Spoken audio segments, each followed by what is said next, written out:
안녕하세요. 교육채널 이상덕TV입니다. 오늘은 최근 우리 교육부가 발표한 고교 학점제에 대해서 좀 설명을 좀 해드리려고 생각합니다. 지금 이 고교 학점제는 세계적으로 미국, 핀란드, 영국, 캐나다, 프랑스, 싱가포르 등 교육이 앞서가는 나라에서 이미 정착된 제도이기도 해서 우리나라에도 2025년부터 시행하겠다고 정부에서 발표했습니다. 그러나 많은 사람들이 이 고교 학점제에 대해서 잘 모르기도 하고 미리 준비는 해야 되는데 어려움을 가지고 있고 정보들이 많이 없어서 제가 오늘 정보 전달을 좀 해드리려고 생각합니다. 고교 학점제를 실행하는 이유에 대해서 좀 설명을 좀 해드리겠는데요. 현재 초등학교 6학년부터 적용되는 이 제도는 대학 입시와 아이들의 미래에 큰 영향을 미칠 수밖에 없고 학생들과 부모님들이 꼭 알고 있어야 되는 제도이기 때문에 제가 설명을 좀 상세하게 설명을 해드리려고 생각합니다. 고교 학점제는 미래 사회의 필수적인 교육 제도이기도 하고 교육부에서 시행하는 이유가 왜 이걸 시행하는지 사람들도 잘 모르기도 하고 학부모들도 잘 몰라서 제가 간략하게 설명을 좀 해드리고 나면은 이걸 빨리 해야 되겠구나, 뭐를 준비해야 되겠구나를 알 수 있을 것 같습니다. 시행하는 첫 번째 이유는 현대 사회가 개별화된 사회이기 때문에 개인의 인격을 존중하고 각자의 능력 개발을 중요시하게 하는 사회로 바뀌었습니다. 그래서 과거의 산업화 시대에 때는 동일한 학생들에게 동일한 학습을 한 반에 70명씩 수업을 하는 대량 생산 체제 같은 그런 학습 활동을 우리나라에서 했지만 이제는 그 시기가 달라졌습니다. 시대가 달라지고 문화가 달라지고 사회가 달라졌기 때문에 개별적인 재능을 세분화해서 학생들에게 최대한 맞춤 교육을 해주기 위해서 이 제도를 만들었습니다. 그래서 이 고교 학점제는 공통 과목이 있고 선택 과목이 있는데 공통 과목은 모든 학생들이 하는 것이고 선택 과목은 자기가 선택해서 자기 진로를 따라 공부하면 되는 거기 때문에 요거에 대해서는 상세하게 또 나중에 설명을 해 드리겠고요. 두 번째 시행하는 이유는 뭐냐면은 현대사회가 전문화된 사회입니다. 예전에는 학생들이 대학만 나오면 적당하게 일을 할 수 있고 또 재능과 또 개인의 전문성에 관계없이 점수를 보고 회사에 들어가서 생활했지만 이제는 개인의 재능과 또 개인의 적성에 따라서 분야별로 일과 지식이 굉장히 세분화되고 전문화되었습니다. 그래서 고등학교 때부터 자신의 진로를 결정하고 불필요한 과목들을 입시해서 어쩔 수 없이 배우는 그런 내용들을 줄이거나 최소화해서 정말 관심 있고 미래에 필요한 학문들을 가르치기 위한 게 이 두 번째 이유입니다. 세 번째 이유를 제가 좀 설명해 드리면 고교 학점제는 세계적인 흐름이라고 볼 수 있습니다. 학생들이 불필요한 공부 스트레스를 없애는 것은 맞고요. 자유로운 탐구, 학문 탐구를 하여 자신과 또 민족과 또 가족과 세계와 인류의 발전하는 사람, 그런 인재로 만들어 나가기 위해서 이런 제도를 시행하는 겁니다. 그래서 학점제가 도입되면 1학년 때는 공통 과목을 중심으로 수강하고 자신이 희망하고 진로를 고려해서 학습 계획을 수립할 수 있도록 했고 2학년 때부터는 본격적으로 선택 과목을 많이 수강할 수 있도록 만드는 것이 이 학점제도입니다. 그래서 지금까지 연구 사례를 보면 공통 과목은 25개 정도 과목이 되고 또 이제는 40개 정도로 과목이 늘어나서 선택의 폭이 좀 넓어지는 것이 이 제도를 시행하는 이유라고 설명할 수 있습니다. 그러면은 이 고교 학점제에서 학부모님들이 아직 잘 모르고 학생들도 잘 몰라서 꼭 알고 있어야 될 포인트를 한 17가지 정도 제가 설명을 좀 해드릴게요. 첫 번째, 고교 학점제는 무엇인가? 고등학교에서 단위제였던 제도가 학점제로 바뀐다는 것입니다. 그래서 각 과목마다 배정된 학점을 이수하여 총 학점을 다 채우면 교육을 받고 또 졸업을 하게 되는 제도입니다. 두 번째는 언제부터 시행하는가? 고교 학점제는 모든 고등학교에서 전면 시행되는 것은 2025년도입니다. 그러니까 현재 초등학교 6학년 2009년생들이 고등학교 1학년 되었을 때부터 시행됩니다. 그러니까 지금 현재 초등학교 1학년부터 6학년까지 모든 사람들에게 학생들에게 적용되기 때문에 굉장히 중요한 제도라고 생각하시면 됩니다. 세 번째, 지금 고교 학점제에 시행하는 학교가 있는가? 예, 있습니다. 2020년 마에스트고에서 학점제도를 도입했고 그 외 연구학교 정부에서 늘려가고 있고 내년에는 특성화 고등학교에서 학점제가 적용되고 있고 일반계고에는 도입 전이긴 하지만 원래 연구학교로 참여하는 학교가 전체 학교의 60% 정도 되고 상당수 학교가 선택형 교육과정을 이미 운영하고 있다고 보면 됩니다. 네 번째, 과목은 어떻게 나누어집니까? 예, 과목은 공통과목, 국어, 영어, 수학, 통합사회, 통합과학, 과학탐구실험, 한국사 이런 7개는 공통과목으로 누구나 다 배워야 되는 거고 선택 과목은 세 갈래로 좀 이제 구분된다고 보면 됩니다. 일반 선택 과목이 있고 융합 선택 과목이 있고 진로 선택 과목이 있습니다. 이 부분에 대해서는 나중에 필요하면 좀 교육부에서 설명한 것에 대해서 좀 설명을 해 드리기로 하겠습니다. 그러면 조기 졸업은 가능한가?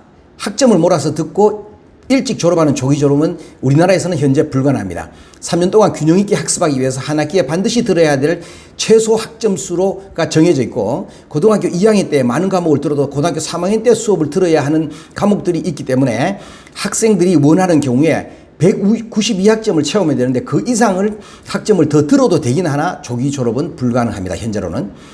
그러면 학점은 어떻게 구성되는가? 요거 중요하고 잘 들어봐야 되는 일인데요. 50분씩 16시간을 수강한다면 1학점이 됩니다. 그래서 3년간 192학점을 수강하는데 192학점을 수강하면 현재는 우리 고등학생들이 1학년부터 3학년까지 수강하는 학습 시간이 2890시간 정도 되는데 고교 학점제가 되면 2560시간 정도 됩니다. 많이 준다고 보면 되겠죠. 그 다음에 창의적 체험 활동을 어떻게 됩니까? 창체가 없어지진 않고 구성만 약간 달라집니다. 현재 기존에 자동봉진이라 그러죠. 자율, 동아리, 봉사, 진로 이렇게 두 과목으로 나눠지고 요게 18학점으로 되는데 192학점에 포함되기도 합니다. 여덟 번째, 졸업 요건은 어떻게 되나요? 학기당 최대 수강 학점이 정해져 있어서 3년간 학점을 고르게 취득해야 졸업이 가능합니다. 이 말은 조기 졸업이 불가능하다 이 얘기를 하고 있는 것 같습니다. 아홉 번째, 수강 신청을 그러면은 많은 사람이 흥미롭고 또 좋은 과목으로 몰리기 때문에 못할 수도 있겠네요. 또 이런 얘기들이 많이 있는데 수강 신청은 한 학기 전에 수요가 많은 과목은 미리 조사해서 정원을 맞추고 그렇게 합니다. 현재 미국 같은 경우에는 고등학교는 완전 대학처럼 해서 수강 신청을 늦게 하면 수강을 신청을 못하는 경우도 있고 미국 대학처럼 이렇게 되어 있지만 우리나라는 아직까지 그렇지는 않고 학기 신청할 때에 균형 있게 하도록 교과부에서 만들고 있습니다. 그러면 담임 제도는 어떻게 되나요? 담임 선생님이 없어지지는 않지만 역할들이 많이 줄게 되겠죠. 왜냐하면 선생님 한 분에 학생 10명 정도 담당해서 학생 개인의 학업도 진로 상담도 해주기 때문에 굉장히 중요한 일이긴 하지만 담임 선생님 제도는 조금 많이 줄고 앞으로는 담임 선생님이 없어진다고 보면 됩니다. 미국 같은 경우에는 현재 담임 선생님이 없고 과목별 선생님밖에 없기 때문에 우리나라도 그렇게 가리라고 생각을 합니다. 그럼 11번째, 수업 방식은 그럼 어떻게 되나요? 각자 원하는 선택 과목의 시간표대로 수업을 받습니다. 그래 물리학과 가고 싶은데 우리 학교에 물리학과가 없다고 생각하면 다른 고등학교 가서도 들을 수도 있고 또 원한다면은 미국의 AP 제도처럼 주위에 있는 전문대학이나 대학교, 칼리지나 이런 데서 들을 수 있도록 되어 있는데 미국의 AP 제도하고 비슷하게 그렇게 제도가 흘러간다고 보면 됩니다. 12번째, 교육은 어떻게 되나요? 교육의 형태는 점차적으로 달라지고 또 수업도 맞춤형 수업이 되기 때문에 교실도 학생들에 대해서 맞추어지기도 하고 공간도 업그레이드 되기도 하고 예정에 따라서 이 공간들이 많이 달라지고 학생들이 공부하기 쉽게 만들어져 나간다고 보시면 됩니다. 13번째, 선택 과목은 어떻게 되나요?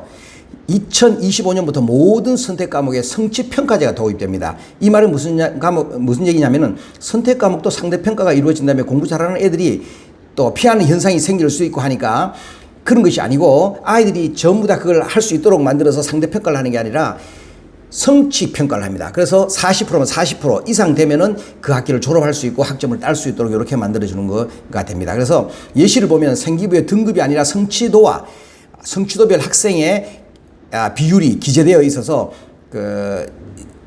몇 프로를 이상을 충족시켰느냐에 따라서 달라지는 것입니다. 14번째, 재수강도 가능합니까? 재수강도 있습니까? 모든 선택 과목은 등급 대신에 성취도로 평가합니다. 기준은 이런 식이죠. 혹시라도 성취율이 40% 미만이라면 incomplete이라고 해서 미이수자로 분류되어서 보충 수업을 받습니다. 그거는 다시 받거나 재수강을 하거나 계절학기나 이렇게 해서 여름방학이나 겨울방학 때 받을 수 있도록 이렇게 만들어진다고 보면 됩니다.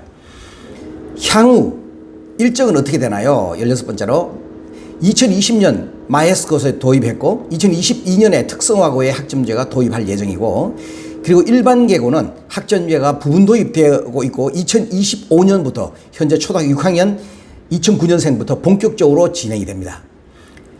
17번째, 17번째 가장 중요한 얘기인데요. 대학 입학 전형은 그럼 어떻게 되는가요? 현재 입학 전형과 또 그 당시 입학 전형이 어떻게 되는가에 대해서 말씀을 좀 드리면은 수능과 수시 입학 제도에 대해서는 아직까지 결정된 게 없습니다. 그거는 2024년도에 발표할 예정이고 지금 현재 초등학교 6학년이 대입을 보는 2028년 대입 때이기 때문에 2024년도에 한 3, 4년 뒤에 정확하게 발표할 예정입니다. 그래서 대입 전형이 학생의 진로와 적성에 존중하고 창의성과 문제 해결력 등 핵심 역량 판단 등 미래 전환의 교육의 방향에 이렇게 맞게 우리 교육부에서 하기도 하고 지금 이 제도는 세계적인 제도로 간다고 보면 되고 또 이 제도는 꼭 실행될 겁니다. 왜냐하면 선진국들 또 미리 우리나라보다가 교육을 일찍 시작한 대학 교육이 일찍 시작된 나라에서 이미 이렇게 다 가고 있기 때문에 우리나라도 간다고 보면 되고 앞으로 우리 초등학생들 자녀들이 있는 우리 부모님들께서는 이 점에 대해서 초등학교, 중학교, 고등학교, 대학교를 가면서 꾸준하게 이걸 관리하고 또 꾸준하게 이 점에 대해서 생각해보고 준비하고 지나가야 우리 학생들을 좋은 학생으로 키울 수 있고 좋은 대학을 보낼 수 있는 것입니다. 그래서 오늘 제가 설명한 것에 대해서 또 2차로 다음에 상세하게 과목별로 설명을 좀 해드리겠지만은 요것만 알고 계셔도 우리 아이들을 어떻게 키워야 될까를 충분히 아실 수 있을 것 같습니다. 감사합니다. 오늘도 좋은 하루가 되시고 또 앞에 했던 것을 꼭 상세하게 한번 들어보시면 좋을 것 같습니다. 구독도 눌러주시고 좋아요도 눌러주시면 또 더 좋은 영상으로 제가 보답하도록 하겠습니다. 감사합니다. 좋은 하루가 되세요.